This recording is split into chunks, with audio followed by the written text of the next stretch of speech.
Something surrounds you, bombards you, some of which you can't see, touch, or even feel. Every day, everywhere you go.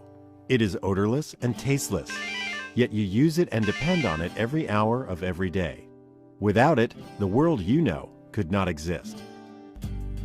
What is it? Electromagnetic radiation. These waves spread across a spectrum from very short gamma rays to X-rays, ultraviolet rays, visible light waves, even longer infrared waves, microwaves, to radio waves which can measure longer than a mountain range. This spectrum is the foundation of the information age and of our modern world. Your radio, remote control, text message, television, microwave oven, even a doctor's X-ray, all depend on waves within the electromagnetic spectrum. Electromagnetic waves, or EM waves, are similar to ocean waves in that both are energy waves. They transmit energy. EM waves are produced by the vibration of charged particles and have electrical and magnetic properties. But unlike ocean waves that require water, EM waves travel through the vacuum of space at the constant speed of light. EM waves have crests and troughs like ocean waves. The distance between crests is the wavelength. While some EM wavelengths are very long and are measured in meters, many are tiny and are measured in billionths of a meter, nanometers. The number of these crests that pass a given point within 1 second is described as the frequency of the wave. One wave, or cycle, per second is called a hertz. Long EM waves, such as radio waves, have the lowest frequency and carry less energy. Adding energy increases the frequency of the wave and makes the wavelength shorter. Gamma rays are the shortest, highest energy waves in the spectrum. So, as you sit watching TV, not only are there visible light waves from the TV striking your eyes, but also radio waves transmitting from a nearby station, and microwaves carrying cell phone calls and text messages, and waves from your neighbor's Wi-Fi, and GPS units in the cars driving by. There is a chaos of waves from all across the spectrum passing through your room right now. With all these waves around you, how can you possibly watch your TV show? Similar to tuning a radio to a specific radio station, our eyes are tuned to a specific region of the EM spectrum and can detect energy with wavelengths from 400 to 700 nanometers, the visible light region of the spectrum. Objects appear to have color because EM waves interact with their molecules. Some wavelengths in the visible spectrum are reflected, and other wavelengths are absorbed.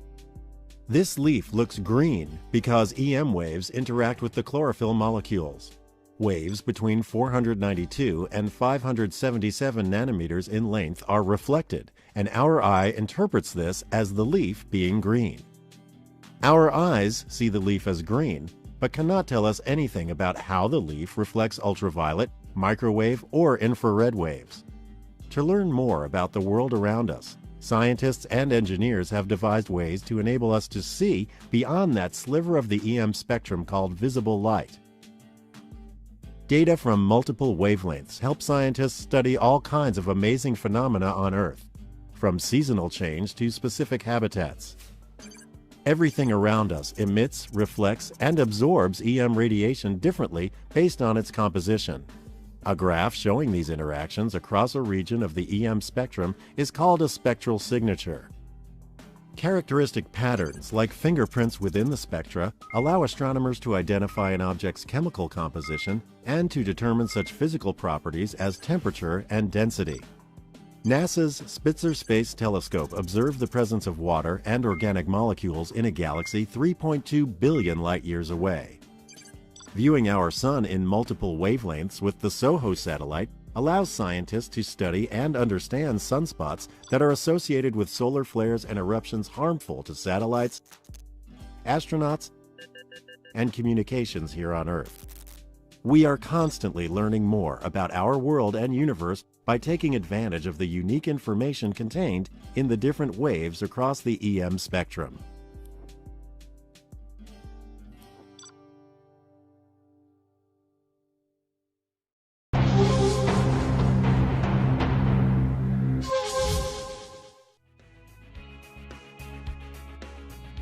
Guglielmo Marconi's first radio transmissions in 1894 have spread into space for over 100 years at the speed of light. They passed Sirius in 1903, Vega in 1919, and Regulus in 1971. That signal has already passed over 1,000 stars. Anyone orbiting one of those stars with a really good receiver could detect Marconi's signal and know that we are here. Radio waves are the longest and contain the least energy of any electromagnetic wave. While visible light is measured in minute fractions of an inch, radio waves vary from about 19 centimeters, about the length of a water bottle, to waves the length of cars, ships, mountains, all the way up to monstrous waves longer than the diameter of our planet. Heinrich Hertz discovered radio waves in 1888. The first commercial radio station went on the air in Pittsburgh, Pennsylvania on November 2, 1920. Then, in 1932, a major discovery by Carl Jansky at Bell Labs revealed the stars and other objects in space radiated radio waves. Radio astronomy was born. However, scientists need giant antennas to detect weak, long-wavelength radio waves from space. The enormous Arecibo radio dish antenna measures 305 meters in diameter, over 3 football fields. Scientists can link the signals from an array of separate radio antennas to focus on tiny slices of distant space. Such arrays act as a single immense collector. This giant New Mexico array uses 27 parabolic dish antennas shaped into a giant Y, with each arm capable of stretching for 13 miles. Scientists have even spread these linked antennas across the globe. One of the largest stretches from Hawaii to the Virgin Islands and acts like such a powerful telephoto lens that a baseball sitting on the moon would fill its entire field of view. Many of the greatest astronomical discoveries have been made using radio waves. Pulsars, the existence of giant clouds of superheated plasma, which are among the largest objects in the universe, and even quasars, such as this one over 10 billion light-years away, were all discovered using radio waves. Radio waves also provide more local information. Astronomical objects that have a magnetic field usually produce radio waves, such as our Sun. Thus, NASA's STEREO satellite is able to monitor bursts of radio waves from the Sun's corona. Wave sensors on the WIND spacecraft record the radio waves emitted by a planet's ionosphere, such as the bursts from Jupiter, whose wavelength measures about 15 meters. Radio waves fill the space around us to bring entertainment, communications, and key scientific information. We can't hear these radio waves. When you tune your radio to your favorite station, the radio receives these electromagnetic radio waves and then vibrates a speaker to create the sound waves we hear. We may not be able to tap our toes to the cosmic radio transmissions, but we certainly discovered much about our universe's grand cosmic dance by listening to them.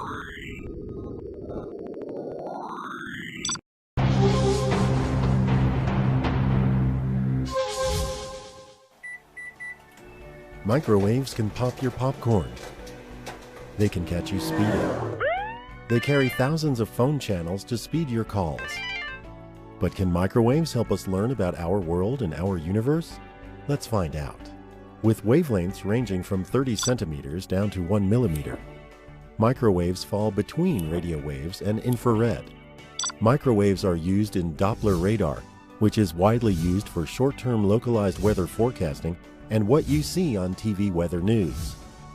Satellites have revolutionized weather forecasting by providing a global view of weather patterns and surface temperatures. This unique perspective has greatly increased the accuracy of tropical storm and climate forecasts. Different wavelengths of microwaves, grouped into bands, provide different information to scientists. Medium-length, C-band microwaves penetrate through clouds, dust, smoke, snow, and rain to reveal the Earth's surface. Satellite microwave measurements reveal the full Arctic sea ice cover every day, even where clouds exist.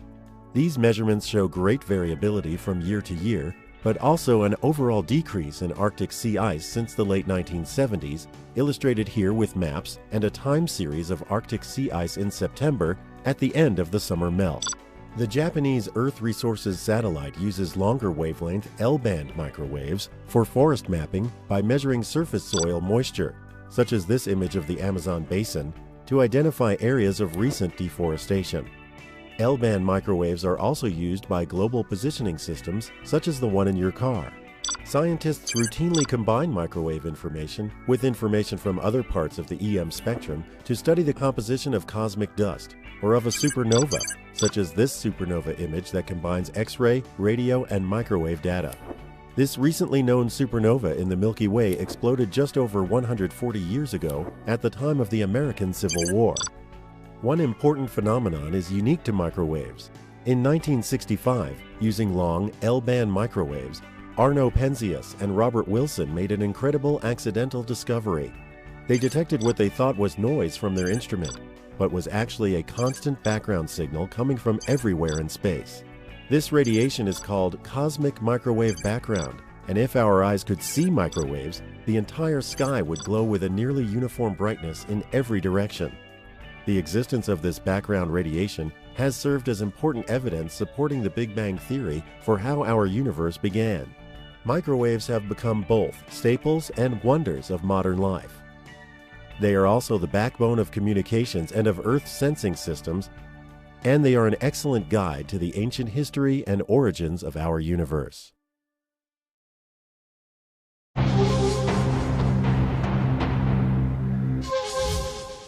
When you use a remote control to change channels on your TV, your remote is using light waves. But this light is beyond the visible spectrum of light you can see. Back in 1800, William Herschel conducted an experiment measuring the temperature changes between the colors of the spectrum, plus one measurement beyond visible red. When that thermometer registered a temperature warmer than all the other colors, Herschel had discovered another region of the electromagnetic spectrum: infrared light. This region consists of short wavelengths around 760 nanometers to longer wavelengths about 1 million nanometers, or about 1,000 micrometers in length. We can sense some of this infrared energy as heat. Some objects are so hot they also emit visible light, such as a fire. Other objects, such as humans, are not as hot and only emit infrared waves. We cannot see these infrared waves with our eyes alone. However, instruments that can sense infrared energy, such as night vision goggles or infrared cameras, allow us to see these infrared waves from warm objects like humans and animals. Infrared energy can also reveal objects in the universe that cannot be seen with optical telescopes. Infrared waves have longer wavelengths than visible light and can pass through dense regions of gas and dust with lower scattering and absorption. When you look up at the constellation Orion, you see only the visible light. But NASA's Spitzer telescope was able to detect nearly 2,300 planet-forming disks in the Orion Nebula by sensing the infrared glow of their warm dust. Each disk has the potential to form planets and its own solar system. Incoming ultraviolet, visible, and a limited portion of infrared energy, together sometimes called shortwave radiation, from the Sun drives our Earth system. Some of this radiation is reflected off of clouds, and some is absorbed in the atmosphere. Larger aerosol particles in the atmosphere interact with and absorb some of the radiation, causing the atmosphere to warm. The heat generated by this absorption is emitted as long-wave infrared radiation, some of which radiates out to space. The solar radiation that does pass through Earth's atmosphere is either reflected off snow, ice, or other surfaces, or is absorbed by the Earth's surface. This absorption of radiation warms the Earth's surface, and this heat is emitted as long-wave radiation into the atmosphere, which allows only a small amount to radiate out to space. Greenhouse gases in the atmosphere, such as water vapor and carbon dioxide, absorb most of this emitted long-wave infrared radiation, and this absorption heats the lower atmosphere.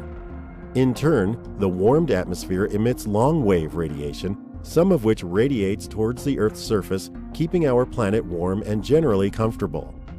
The energy entering, energy reflected, energy absorbed, and energy emitted by the Earth system constitutes the components of the Earth radiation budget. A budget that's out of balance can cause the temperature of the atmosphere to increase and eventually affect our climate. For scientists to understand climate, They must also determine what drives the changes within the Earth's radiation budget. The Ceres instrument aboard NASA's Aqua and Terra satellites can measure the reflected shortwave and emitted long-wave radiation into space accurately enough for scientists to determine the Earth's total radiation budget. Other NASA instruments monitor the changes in other aspects of the Earth's climate system, such as clouds, aerosol particles, or surface reflectivity, and scientists are examining their many interactions with the energy budget. A portion of solar radiation from the sun that is just beyond the visible spectrum is referred to as near-infrared. Scientists can study how this radiation reflects off the Earth's surface to understand changes in land cover, such as growth of cities or changes in vegetation. Our eyes perceive a leaf as green because wavelengths in the green region of the visible light spectrum are reflected, while other visible wavelengths are absorbed. Yet the chlorophyll and the cell structure of the leaf are also reflecting near-infrared light, light we cannot see. This reflected near-infrared radiation can be sensed by satellites, allowing scientists to study vegetation from space. Using these data, scientists can identify some types of trees, can examine the health of forests, and can even monitor the health of vegetation, such as forests infested with pine beetles or crops affected by drought. Studying the emission and reflection of infrared waves helps us to understand the Earth system and its energy budget. Near-infrared data can also help scientists study land cover such as changes in snow, ice, forests, urbanization, and agriculture. Scientists are beginning to unlock the mysteries of cooler objects across the universe such as planets, cool stars, nebulae, and much more using infrared waves.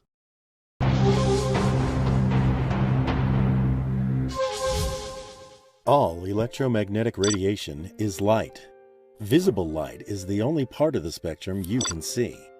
For all your life, your eyes have relied on this one narrow band of EM radiation to gather information about your world. Though our sun's visible light appears white, it is really the combined light of the individual rainbow colors with wavelengths ranging from violet at 380 nanometers to red at 700 nanometers.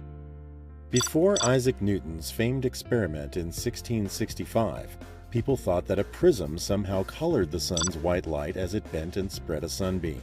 Newton disproved this idea by using two prisms. To show that white light is made up of the bands of colored light, Newton used a second prism to show that the bands of colored light combine to make white light again.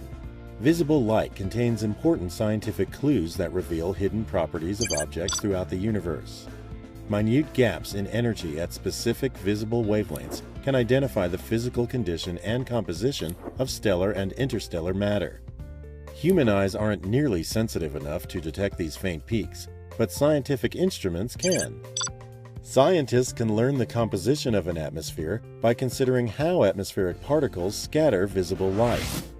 Earth's atmosphere, for example, generally looks blue because it contains particles of nitrogen and oxygen, which are just the right size to scatter energy with the wavelength of blue light. When the sun is low in the sky, however, light travels through more of the atmosphere and more blue light is scattered out of the beam of sunlight before it reaches your eyes. Only the longer red and yellow wavelengths are able to pass through, often creating breathtaking sunsets. When scientists look at the sky, they don't just see blue, they see clues about the chemical composition of our atmosphere. However, visible light reveals more than just composition. As objects grow hotter, they radiate energy with a shorter wavelength, changing color before our eyes. Watch a flame shift from yellow to blue as it is adjusted to burn hotter. In the same way, the color of stellar objects tells scientists much about their temperature. Our sun produces more yellow light than any other color because of its surface temperature. If the sun's surface were cooler, say 3000 degrees Celsius, it would look reddish, like the stars Antares and Betelgeuse. If the sun were hotter, say 12,000 degrees Celsius, it would look blue, like the star Rigel. Like all parts of the electromagnetic spectrum, visible light data can also help scientists study changes on Earth, such as assessing damage from a volcanic eruption. This NASA EO1 image combines both visible and infrared data to distinguish between snow and volcanic ash and to see vegetation more clearly. Since 1972, images from NASA's Landsat satellite have combined visible and infrared data to allow scientists to study changes in cities, neighborhoods, forests, and farms over time. Visible light images taken by NASA's Mars landers have shown us what it would look like to stand on another planet. They have expanded our minds, our imagination, and our understanding. NASA instruments can do more than passively sense radiation. They can also actively send out electromagnetic waves to map topography. The Mars Orbiting Laser Altimeter sends a laser pulse to the surface of the planet, and sensors measure the amount of time it takes for this laser signal to return. The elapsed time allows the calculation of the distance from the satellite to the surface. As the spacecraft flies above hills, valleys, craters, and other surface features, the return time varies and provides a topographic map of the planet's surface. Back in Earth orbit, NASA's IceSat mission uses the same technique to collect data about the elevation of the polar ice sheets to help monitor changes in the amount of water stored as ice on our planet. Laser altimeters can also make unique measurements of the heights of clouds, the top of the vegetation canopy of forests, and can see the distribution of aerosols from sources such as dust storms and forest fires. Finally, visible light helps us to explore the far reaches of the universe that humans could not hope to reach physically. Using visible light, the Hubble Space Telescope has created countless images that spark our imagination, inflame our curiosity, and increase our understanding of the universe.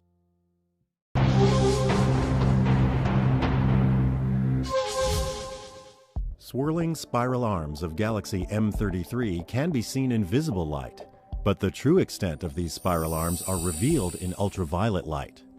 Just as a dog can hear a whistle just outside the range of human hearing, bugs can see light just outside the range our eyes can see. A bug zapper emits this ultraviolet light to attract insects. Johann Ritter conducted an experiment in 1801 to find out what, if any, electromagnetic waves are beyond violet. Ritter knew that photographic paper would turn black more rapidly in blue light than in red light, so he tried exposing the paper beyond the violet end of the visible spectrum.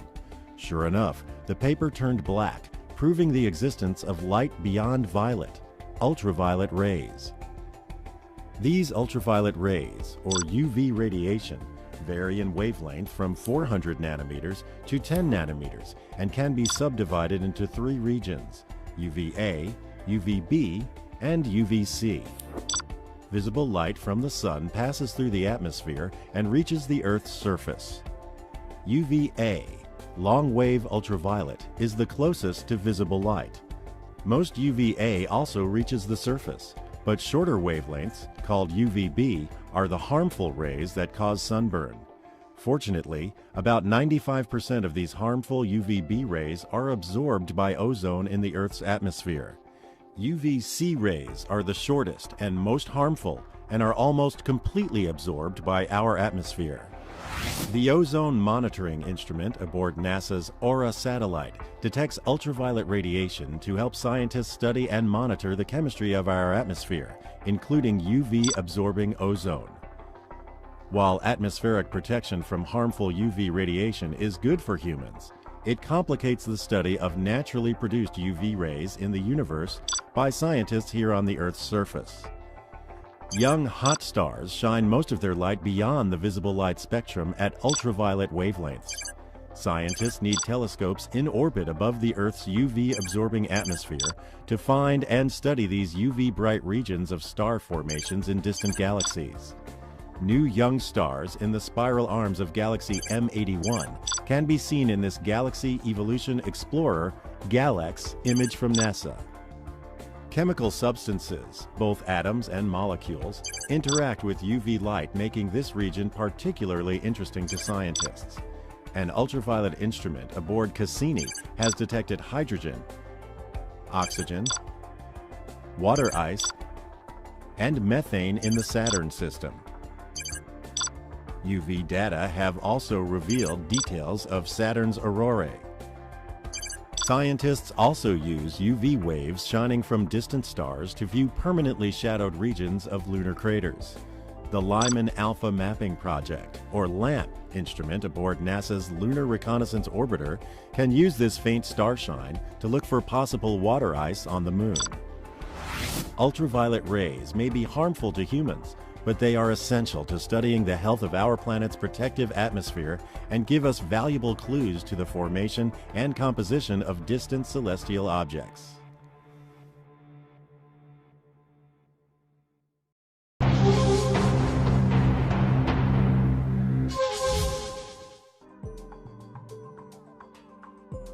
A star explodes in a blinding supernova, spraying X-rays across the galaxy to tell its tale. X-rays also tell a dentist which tooth to drill and a surgeon which bones to mend. In 1895, Wilhelm Röntgen discovered that firing streams of X-rays through arms and hands created eerie, but detailed, images of the bones inside. X-rays are high-energy light rays with wavelengths between 3 and 0.03 nanometers, so small that some X-rays are no bigger than many individual atoms. In laboratories, scientists fire beams of X-rays at unknown substances to learn what elements they contain and to decode their atomic structure. This is how scientists unraveled complex molecules like penicillin and DNA. Scientists can also detect the X-rays emitted from extremely hot and energetic objects in the universe. NASA's robotic rovers recorded X-rays to identify the spectral signatures of elements such as zinc and nickel in Martian rocks. X-rays can also reveal an object's temperature, since temperature determines the wavelength of its radiation. The hotter the object, the shorter that wavelength is. X-rays come from objects that seethe at millions of degrees, such as pulsars, black holes, supernovas, or the plasma in our sun's corona. Our sun has a surface temperature of around 6,000 degrees Celsius and radiates most of its energy in visible wavelengths. But it is easier to study the massive energy flows in the corona's energetic plasma by observing X-rays, like this image from the Hinode satellite, a joint Japanese-NASA mission. NASA's SOHO satellite produced these X-ray images of the sun that allow scientists to see and record these energy flows within the corona. NASA's orbiting Chandra X-ray Observatory detects X-rays created by objects spread far across space, such as this supernova explosion that occurred 10,000 light-years from Earth. The colors in the gas and dust cloud correspond to different energy levels of the X-rays created by the blast. X-rays at different wavelengths provide information about an object's composition, temperature, density, or its magnetic field. Human eyes may not be able to see X-rays, but from seething cosmic bodies to individual atomic elements, X-rays provide a wealth of information to exploring scientists.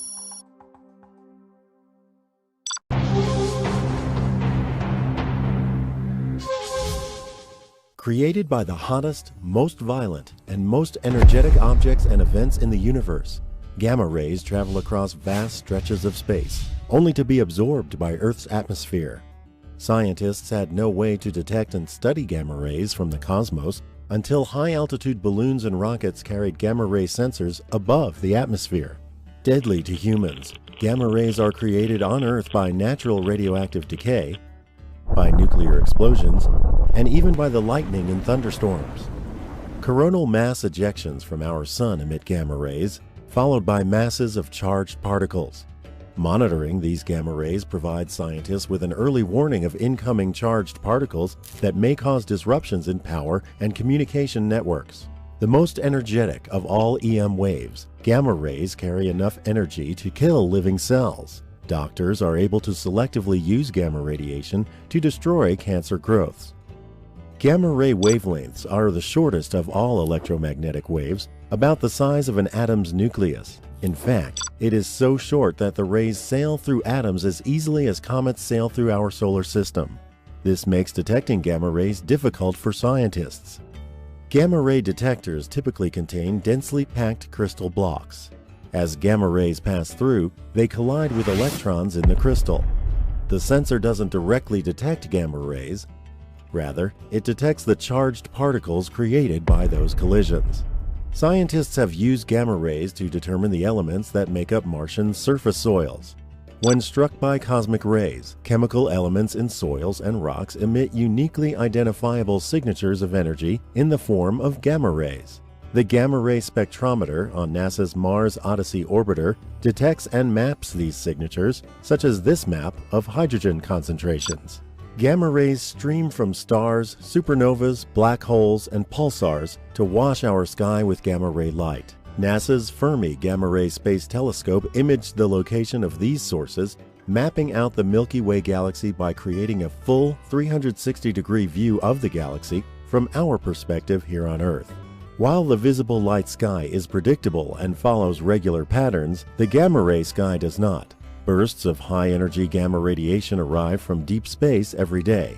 These explosions of gamma rays last fractions of a second to minutes, popping like cosmic flashbulbs, momentarily dominating the gamma ray sky and then fading. This video of the Vela pulsar beams gamma rays every 89 seconds as it rotates. Gamma ray bursts are the most energetic and luminous electromagnetic events since the Big Bang and can release more energy in 10 seconds than our sun will emit in its entire 10 billion year expected lifetime. NASA's SWIFT satellite recorded this gamma ray burst of an exploding star 13 billion light-years away. It is among the most distant objects ever detected when the universe was just 630 million years old. A recent observation of a gamma ray burst produced the greatest total energy to date, equivalent to 9,000 typical supernovae. By continuing to study gamma rays, we will unlock important new understanding in astronomy, its use in medical treatments, and allow us to further enhance our protection for our satellites and other electronics here on Earth.